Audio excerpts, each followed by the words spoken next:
Wait, don't leave. I know a lot of people like to skip leg day or they don't give it all their effort because they don't feel like they need it, but there are a lot of reasons to train your legs that are not related to increasing your leg muscle size. In this video, I'm going to convince you that leg day is more important than you think and tell you all the reasons why it can benefit not just your life and your longevity, but your upper body strength as well. The first point is that training your legs releases more anabolic hormones like testosterone and growth hormone into your system because of how large the muscles are when you're training them.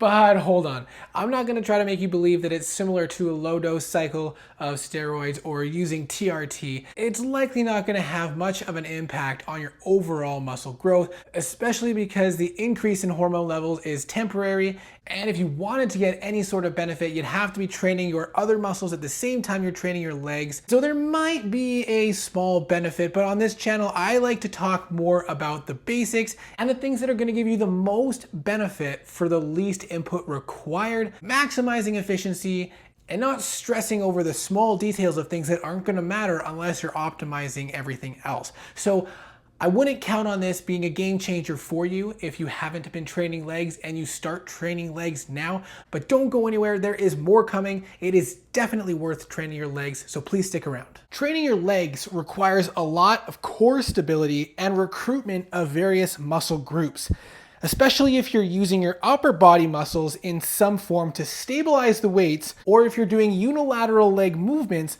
requiring more balance. This means that you're going to be recruiting a lot more muscles at the same time, which is going to lead to increased neuromuscular capacity.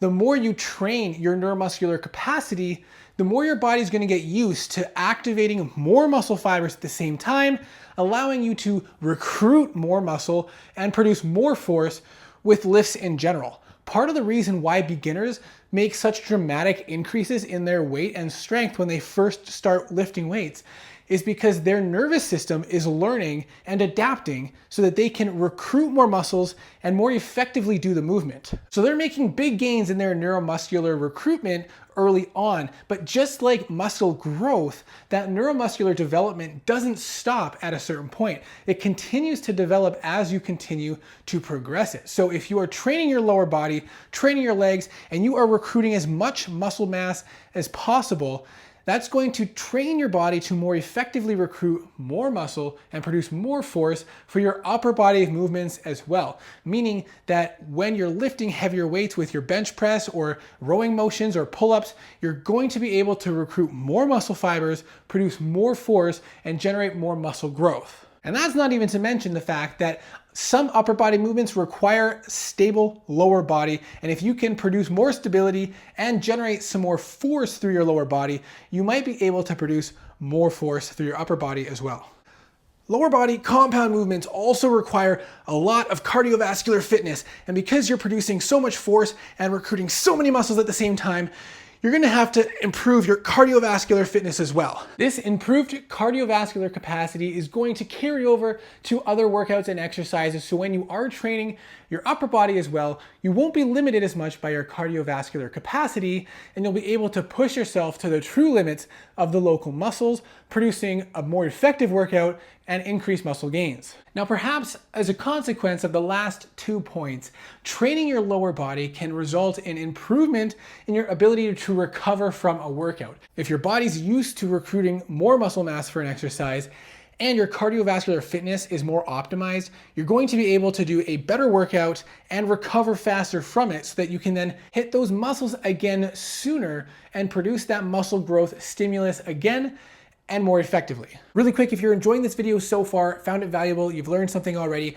please take a moment to drop something in the comments. It would really help me out, and I would like to interact with some of you in the comment section. Hit that like button so that more people can see the video. It's free, it doesn't take much time, and I would really appreciate it. There may also be a metabolic advantage to training your legs. Because there is so much muscle in your lower body, the workouts that you're doing are going to be more exhausting and require you to burn more calories during the process. Plus, the more muscle you add to your body, which the lower body has a lot of, you're going to be at baseline burning more energy just to maintain your muscle. Now, Initially, this is going to be a very small fraction, but over time, as you continue to do this on a regular basis and build more and more muscle, it can add up to be very significant in the future.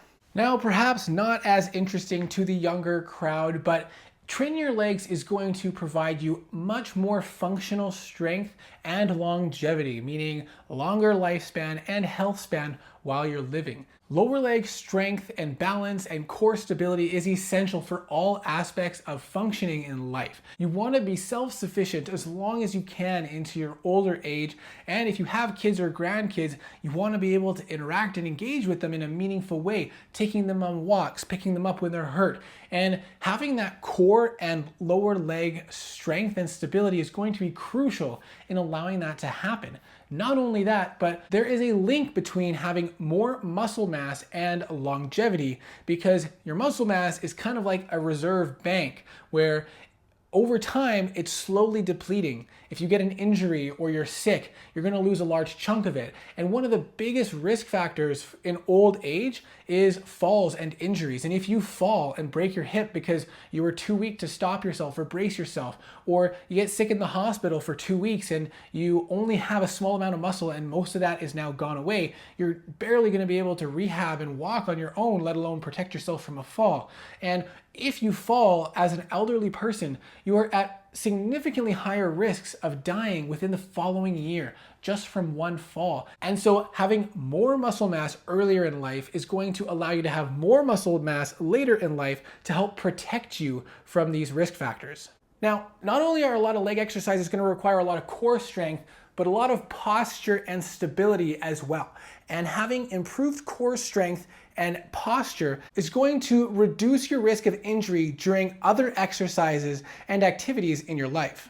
Take it from me, barely over 30 years old and already having had several moments in my life where I have had to cancel plans or been limited in what I can do with my children because of low back pain, which I should not be dealing with at my age. And lastly, I kind of already blended the last two together, the last one being injury prevention. Not only is it going to help with posture and back pain, but ensuring that you've got adequate strength and stability through your glutes and hamstrings and quads is going to help prevent knee pain and risk of falls and other injuries. So I hope you learned something from this video. Not only is training your legs good for symmetry and just building more leg strength, it's also going to translate into improved upper body workouts, potentially resulting in more muscle gain in your upper body if that is your priority. It's going to allow injury prevention and improved quality of life and longevity as you get older. So it's going to help you now, it's going to help you yesterday if you were doing it yesterday,